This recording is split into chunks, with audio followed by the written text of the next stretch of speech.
বেটা এশার নমাজও খালো হইসন, নমাজ পড়ি দিয়েছেন, হয়তো বিধি উতি শেষ হয়ে গেছে জমাত, এরপরে ই মানুষ ইনতেকি যাওয়াত নাই, হেনে আল্লাহর ডর আর খৌফ আমি নমাজ খান পড়ি। নমাজ পড়াত লাগছন 2 রেখাত, ফরিয়া বাক্কার সময় গেছে কি বাদে বা মসজিদর ইনো বাইয়ে কুনাত, যদি এই সময় কুনাত নমাজ পড়তা আগর মাইসে দেখাইতা না ভাই, হইয়ান না এখনকুর মাইসেও খালি দেখাইতরা না, না এখনকুর দেখানি বেশ, আগে একইবারে দেখাইতা না ও মা। এখন আল্লাহ ইলা অলি নেককার বালাবান্দার আছে যারা আমল দেখায় না, ও এক কুনাত খাড়ো ইলা সেও দেখতো না, বাদে তান মনোয়ার ই কুনাত নমাজ যদি পড়িছি মসজিদর সফ বাক্কা 50-60 জন জাগো হইবা, তে বাকি জায়গায় হইব আমার উপরে তাই খাড়ো হইলা না, ও তাই না আরো তুলো ওদিকে আইসো। ই 2 রেখাত ফড়িয়া 4 রেখাত ফড়িয়া হিকানে হইব আইলাম না, অতাহরি বেটা সারা রাইত ফয়লা করছো হয়ে গেছে, সারা রাইত বেটার ফয়লা করছো হয়ে গেছে, সেখানে ই জায়গায় হইব আমারে তাই এখতিয়ার করলা না, ই জায়গায় হইব আমারে তাইন পছন্দ হল্লা না, ই জায়গায় হইব আমারে তাইন পছন্দ হল্লা না, এটা একটা মাত থাকে নানি। হয়তো বেটার জেহন হৌ হদিস, কোন হদিস নবীজি যে মিম্বর বইতা, যে খাজুর গাছত দরতা দরিয়া নবীজিয়ে খুতবা দিতা, এরপরে নবীজিয়ে খুতবা ই খাজুর গাছ দরিয়া বাদ দিলে ইসলাম,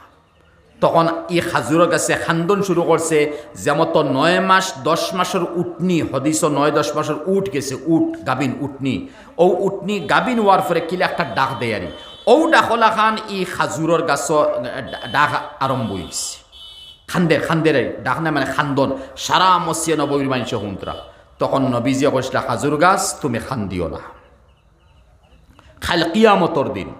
তুমি জন্নতর মধ্যে খাজুরের গাছ ছেলে আরও তাকাবো জন্নতি খাজুর, ওলা তুমি খাজুরের গাছ বনবাই আর তোমা তাকি উম্মত হলে খাজুর খাইবা। তখন এক হদিসও আইছে নবীজির কথা শুনিয়া খাজুর গাছের খান্দন বন্ধ হইছে, জমিন মুখা তল মুখা ফাট দিছে, খাজুরের গাছ তলে দিয়ে গেছে গিয়া, তলে দিয়ে খাজুরের গাছ গেছে গিয়া। যাই হোক, হওয়ার মতলব ইয়ে হলো যে জমিনও যে জাগাত যে মুসল্লা দি যে টুফি দি যে কাপড় দিয়ে আমরা নমাজ পড়ি, খালি কিয়ামত দিনে ও মুসল্লা ও জাগা ও টুফি যদি সহি হইয়া থাকে, তে আল্লাহর দরবারে গওয়া দিব যে হে তোমার হক আদায় করছে, সজদা করছে, নমাজ পড়ছে, হুকুমরে পালন করছে। আর যদি এর খিলাফ হইছে মতলব গীতা হারাম, নতুবা আমি সহি নাই, আমার কুন্তা সহি নাই, যার কারণে তো হদিস গেছে এদাআতুস সালাত, নমাজরে বরবাদ করা, নমাজরে বরবাদ করা। মাঝখান থেকে আনছি হো যে আমরা এরিয়ার একজন হাড়ো হয়েছে সুন্নত, আর হিগে ইশারা করে আমি তোমার করে ফরজ হাড়ো হয়েছি, এজাতুস সালাত বুঝছেননি, বুঝাইছে নি? তো ইলা কত মিসাল দিব ভাই, আলহামদুলিল্লাহ এটা ডেইলি ফোন ভাই কম বেশ, ইলা তো আরও তো মিসাল আছে। হিগে জমাত এরা জমাত করিয়া গেছুন গিয়া, একজনে ফ্যানের তলে একলা নমাজ পড়ে, ফরজু পড়ে, হিগুয়াইয়া করে দেখালো ওই আরও 3 গুড়ে কেই আও জমাতে নমাজ পড়তাম, তার ইনো জমাতে চলিয়ে 1 রাখাত গেছে, দেখুন নমাজরে বরবাদ, 1 রাখাত গেছে, আর সাইডে ফ্যান চলের বা এসি চলের, হিনো গিয়ে খালো হয়েছে, আবার ইনো 1 রাখাত পাইছে না,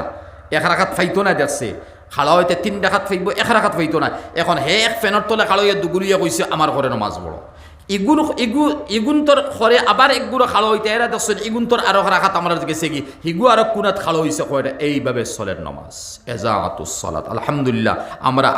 আবো হিন্দুস্তান, আবো আসাম, আলহামদুলিল্লাহ বাংলাদেশ, পাকিস্তান, ইতালি বহু আরাম আছে, কিন্তু একগুড়ো মানুষে বরবাদ করলা, জমাত শেষ নি, আচ্ছা ইমাম সাবর সফট হইয়া থোড়া খরে খালো হয়ে যাই না, তুমি কোন কিতাব বইছো, কিতাব আন দেখাও। আচ্ছা ইমাম সাবর নমাজ শেষ হয়ে গেছে, তো তে আমরা মসজিদে 1 কুনাত ফুলি, তুমি কোন কিতাব বইছো 1 কুনাত ফুলিতে, কিতাব খান দেখো, বলে ও কিতাব লেখা আছে ও কুনাত নমাজ পড়তাম। হ্যাঁ তুমি অহান করতে পারো, মসজিদর লগে বারিন্দা তাকে, বারিন্দা ইকার মাইসে মানাই সবাই মক্ত, কোনো জায়গা বেশি অংশ সবাই মক্তবর ফড়ো হইব, কোনো সময় আমরা বইয়া মেল মিটিং করবো, হয়তো মেল মিটিং মানে মসজিদর বাচ্চি তোলা, ইলা যদি বারিন্দা থাকে তখন এখানে মসজিদ নাই, ইয়াদ রাখবা, এখানে কিয়ামত পর্যন্ত বারিন্দা তাবো, যেদিন ভাঙ্গিবে এদিন এখান জাগাও জায়গা তাই মসজিদ নাই। আর যেখান মসজিদ বানাই লইছি নিয়ত করিয়া, এতে 10 হাত ফাড়ক আর 50 হাত ফাড়ক, আর বারিন্দা মনে হয় 50,000 হাত ফাড়ক, এখানে কিন্তু বারিন্দা, ও যেখানে আমি নিয়ত করি বানাইছি ওখানে কিয়ামত পর্যন্ত মসজিদ যদি বাঙ্গি লইছন, কিয়ামত পর্যন্ত মসজিদ বাঙ্গিছন, আপনি গুনাগার বুঝছেন, আপনি এখানে বাঙ্গি লাগানে, আপনি এখানে বাঙ্গনাগারে, যারা মুরব্বী হলে নিয়ত করি বানাই দিয়েছন, এখানে মসজিদ বনে গেছে। লাগে মসজিদ বানানির পরে নিয়ত করি ওখানে মসজিদ বানানির পরে 1-2 ওয়াক্ত নমাজ পড়ছি পড়ার পরে কোনো লাইনে আমরা সাইয়ের বাঙ্গিয়া রোডর সাইডে নিতাম তে নিতে পারবায় তোমার ক্ষমতা দেখাইতে পারবায় খাহিসাতে নফসানির বিরে তোমার চলব কিতাবে তোমার ইজাজত দিছেন এখানে বাঙ্গিতে কিয়ামত পর্যন্ত জায়গায় কর না মসজিদ হেফাজত করা তোমার রেওয়াজ কিতা কইছি মাসলা 10 বছর 20 বছর নমাজ পড়ছি ইলা নাই ও বানাইয়া নমাজ খান পড়িলাম জমাত খান করছি আর এরপরে মনে মনে আইসে বাঙ্গিল দাম